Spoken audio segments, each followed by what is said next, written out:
Elizabeth, a literary princess, and today I am going through the 40 classics that I want to read before 40.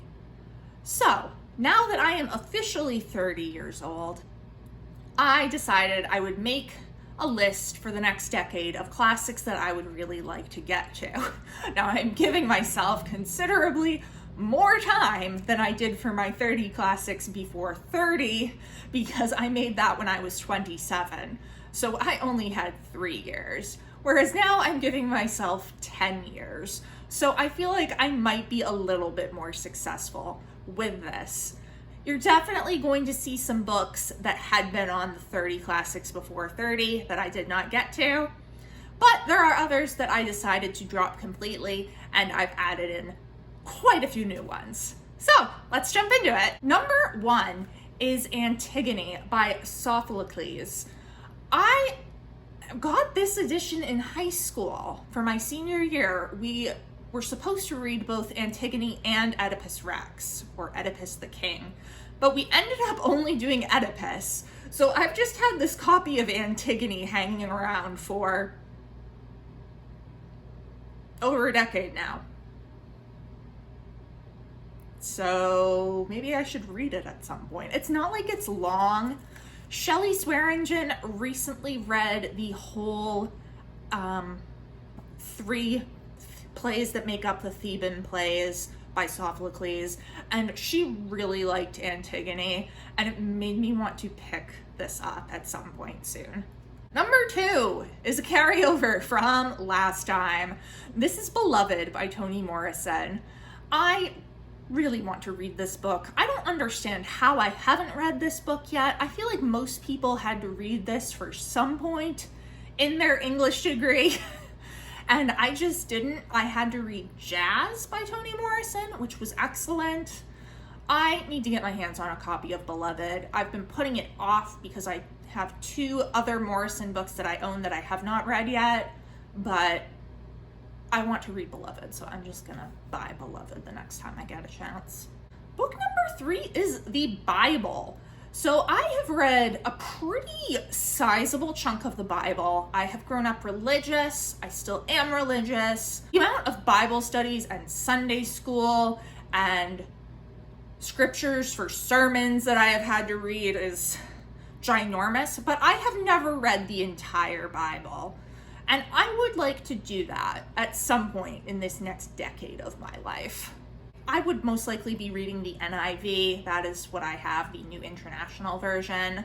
It is easier to read than the King James, but I don't know. If you think there's a better translation, let me know in the comments. Number 4 is The Brothers Karamazov by Fyodor Dostoevsky. So I have 2 pieces of Russian literature on here because I feel like that is an area that I am kind of not very strong in, but I have other cultures that I want to read the literature of sooner, so there's only 2 Russians on here.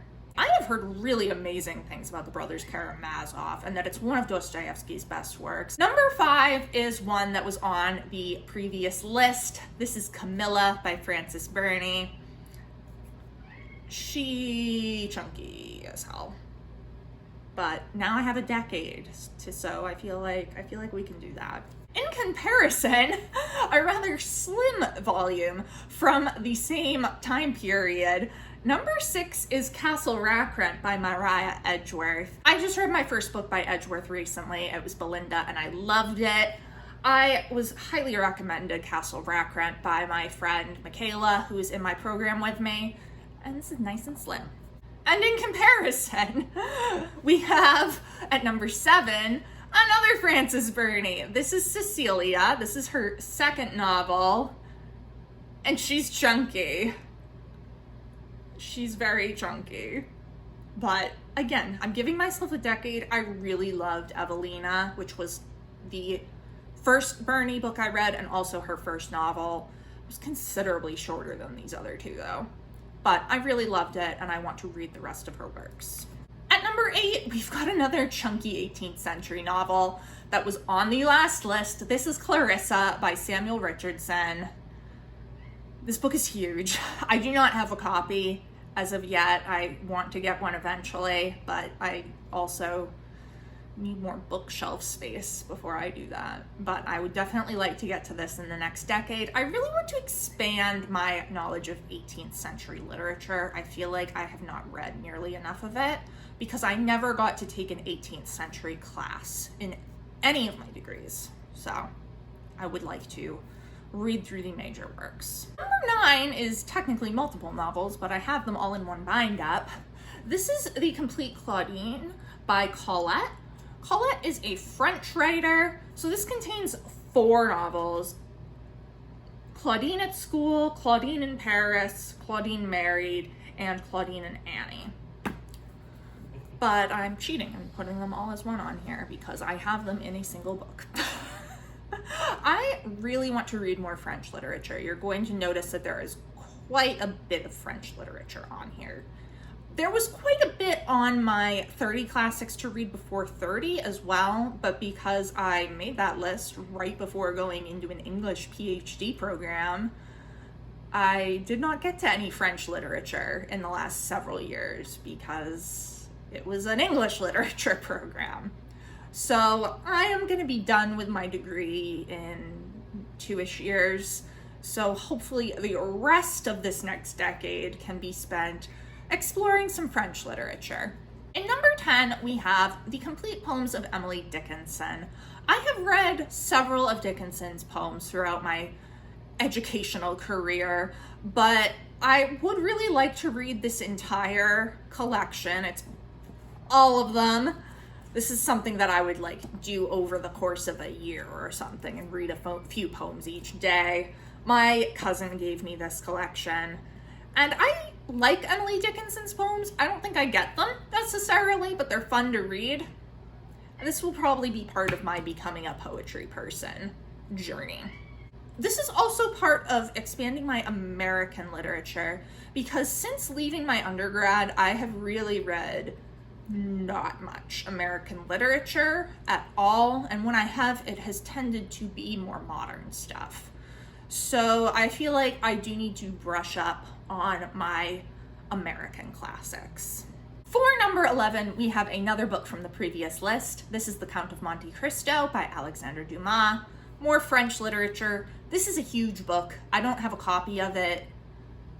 Like physically, I do have a copy in French on my Kindle. And one thing that I would really like to do is read some of these French classics in French. I don't know whether this is a great one to definitely not start with. It's not going to be the one that I start with. But I would like to be able to read some of these in French, so that is a possibility. For number 12, we have The Custom of the Country by Edith Wharton. This is more for my American lit journey. I have read 3 Edith Wharton books. I have mixed feelings. I loved The Age of Innocence the second time I read it, but I hated it the first time. I hated The House of Mirth the first time I read it. I still hated it the second time I read it. And I don't think I really had strong feelings on Summer, but The Custom of the Country, I believe, is another one set in kind of high society New York. And since I liked that with The Age of Innocence, this might be a good book for me, although I didn't like it in The House of Mirth, so who knows. For number 13, we have more French literature from the previous list. This is Dangerous Liaisons by, I'm not even going to try to say his name because I just can't. This is an 18th century French classic. I would really like to get to it. Number 14, we have more Edith Wharton. This is Ethan Frome. I actually have this in a collection with other short fiction. It's not long at all. And I really feel like I should have read this by now, but I haven't. I've had it for years. As you can see, I got it for 50 cents. But I just haven't gotten to it. So within the next decade, I feel like I should be able to do that. Number 15 is one that I'm planning to read this October for Victober. This is Far from the Madding Crowd by Thomas Hardy. I've read 3 other Hardy books and loved them, so I expect I'll really enjoy this. Number 16 is another carryover from the previous list, as was Far from the Madding Crowd. This is the fourth saga by John Galsworthy. This was given to me by my aunt quite a long time ago, and I really just need to get to it. It is a family saga, I believe, that covers a pretty large amount of time, but I don't really know much about it other than that. Number 17, yet another carryover from the previous list. This is Indiana by George Sand. More French literature that I just did not get to this last time around. Number 18 is a new edition. This is The Italian by Anne Radcliffe. I actually just recently bought this edition. You'll be seeing it in a book haul soon. This is 18th century Gothic literature. I read The Mysteries of Udolpho and enjoyed it. It had its slow parts. This is a lot shorter than Udolpho, and I do have a friend that really likes The Italian, so I think I should enjoy this. Number 19 is Ivanhoe by Walter Scott. I was supposed to read this for my exams, and I did not. Oops. Walter Scott kind of created the historical fiction genre. This is set in the time of Richard the Lionheart. I don't really know much about it other than that, I'm gonna be honest. I read one of Scott's other books, Waverley, and it was not my favorite, but maybe this one will be more my speed. Number 20 is Lady Chatterley's Lover by D.H. Lawrence. I have only read one D.H. Lawrence book. It was Women in Love, and I hated it so much. However, I have a friend who adores Lawrence, and Lady Chatterley's Lover is one of her favorite books. And, you know, she's kind of convinced me to give it a try.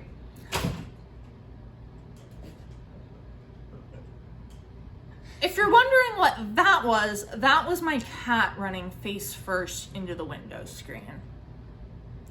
He's not very bright, unfortunately. Number 21 is another one that came over from the previous list. This is Les Miserables by Victor Hugo. I don't know why I put this on my 30 classics to read before 30 list, because that was just straight up never going to happen, considering the size of this book, the fact that I only had 3 years before I turned 30, and the fact that I was starting an English literature PhD program. It was not happening. However, I think I can get it happening before 40. I would really like to read it. I enjoy the musical quite a bit. I know other people who have read it who have loved it. I do know there is a lengthy section on the Parisian sewer system, which I'm not looking forward to, but hopefully the rest of it will balance it out. Number 22, another carryover. This is Little Dorrit by Charles Dickens. Was Little Dorrit on the last one? There was definitely a lot of Dickens on the last one that I did not read, but I'm not sure if Little Dorrit was one of them. Anyway, I feel like I should read more Dickens, and Little Dorrit is one that I would like to read. In the same vein, for number 23, we have Dickens' The Mystery of Edwin Drood. This was his final novel. It is not finished. He died before he could complete it. I have this very lovely 1871 edition, and I would like to read it. Although maybe I shouldn't, since this is an antique. I don't know. I don't know, but I would like to read the book. For my 30 classics before 30, I had the Iliad, which I did manage to read. So now for number 24 of the 40 classics, we have the Odyssey by Homer. I've specifically gotten the translation by Emily Wilson. This was actually a birthday present. You'll be seeing it in a book haul as well. I really wanted to give Emily Wilson's translation a go. I have read parts of the Odyssey before for various classes, just never the full thing. So I have had experience with other translations, and I really wanted to try hers, especially since her translation of the Iliad will be coming out soon. And I think I will want to reread the Iliad in her translation, depending on how much I like her translation of the Odyssey. Number 25 is Orlando by Virginia Woolf. I have discovered that I actually love Virginia Woolf, whereas I thought I hated her. But now I want to read more by Virginia Woolf. So I bought this copy of Orlando a few years ago while I was drunk in a bookshop because it's a place called the Book and Bar. So, you know, they're selling you alcohol and there's books to buy. And I think I just liked the cover, honestly, because at that point I still thought I hated Woolf, so I don't know why I would have bought it otherwise. However, now that I know I love Woolf, I'm excited to get to this. Number 26, more Dickens from the previous list. This is Our Mutual Friend. Didn't get to it last time. Hope I can get to it this time. I really do feel like I should read more Dickens, and I've always enjoyed Dickens, except for when I was younger, but that wasn't Dickens's fault. That was my grandmother's fault. For number 27, we have Pamela by Samuel Richardson, same author of Clarissa that I had earlier on this list. However, I actually have a copy of this, so it's probably more likely to be gotten to than Clarissa at the moment. Again, I'd want to expand my knowledge of 18th century literature. Number 28 is The Portrait of a Lady by Henry James. I have only read one Henry James book, and it was The Turn of the Screw, so I just feel like I should read more from him. I kind of don't understand how I haven't read more from him, considering he gets put in both American and British literature, but I don't know. I don't know how that happened. I've put Portrait of the Lady on here because it seems to be his best known work, and that's always a good place to start. Number 29 is another one that carried over. This is the PreRaphaelites From Rossetti to Ruskin. I bought this copy in the Tate Britain Museum, which is where Waterhouse's The Lady of Shalott, Millet's Ophelia, and Rossetti's Proserpine are. So it's a great place to buy things about the PreRaphaelites, naturally. This is just a collection of poetry from various Pre-Raphaelite poets. I've read Dante Gabriel Rossetti's and Christina Rossetti's that are in here, but none of the others, and I would like to finish this off. Number 30 is another carryover. This is The Return of the Native by Thomas Hardy. As with Far From the Madding Crowd, I think I'm going to love this because it's Hardy, and I've loved everything by him so far. Number 31 is Sister Carrie by Theodore Dreiser. I don't actually know how you pronounce that. I'm pretty sure he's American. Yes, the main character goes to Chicago in the 1890s. I actually got this for free from my in-laws, but I don't know, again, I feel like I should expand my American literature. This does come up in conversation occasionally, so it is one that I feel like I should read. Number 32 is another recent addition to my shelves that you'll be seeing in a book haul. This is Stoner by John Williams. This is also American literature, I believe, and it's focused on William Stoner, who goes to university, and it seems like a novel of education and that's set on campus, so it sounded like I would really like it. I have heard multiple people talk about it and say that it's really good. I think Alana Estelle is one of them. Correct me if I'm wrong, Alana. But I've heard amazing things about it, so I want to get to it. All right, for more French literature, number 33 is The Stranger by Albert Camus. And I actually have this in the original French, so it is L'étranger. L'étranger? I read French, I don't speak it, okay? It's very short. I feel like it's a good one to maybe start with for reading in French because I can actually read and understand the first page. So we like that.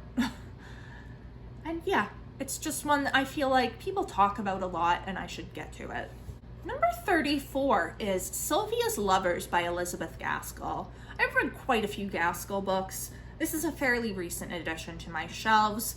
I've heard it is her saddest book, and I want to read it and cry, maybe? I don't know, but I do want to get to it since I really enjoy Gaskell. Number 35 is more French literature. This is Swans Way by Marcel Proust. It is the first book in it's it's not a series. I feel like it's kind of a novel all on its own. I don't really know, but it's In Search of Lost Time. Definitely heard amazing things about this from Alana Estelle. And I want to read it. I would really love to read it in the original French. If I can get myself to that point, sometime in the next decade, to be able to read this in the original French, I will be happy. Number 36 is more Virginia Woolf. We've got To the Lighthouse, another fairly recent addition to my shelves. Again, I just love Woolf now and I want to read everything by her. Number 37, I have a copy of, but it's in my giant anthology of Shakespeare plays, so I'm not holding that up. This is Twelfth Night by William Shakespeare.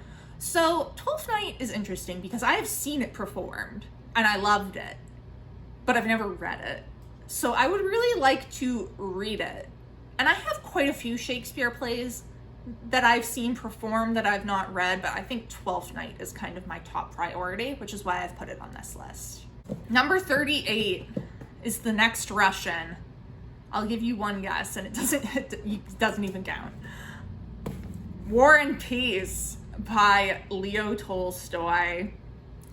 I mean, I feel like this kind of had to be on here. Like, if you're going to talk about 40 classics you want to read before you turn 40, War and Peace is just like one of those ones that's going to be on there. Chunky. However, so many people read it last year and really enjoyed it. I know that Shelley Swearingen read it. I know Alana Estelle read it. Who else read it? So many people read it. And we're talking about it. And I was like, wow, I should read War and Peace.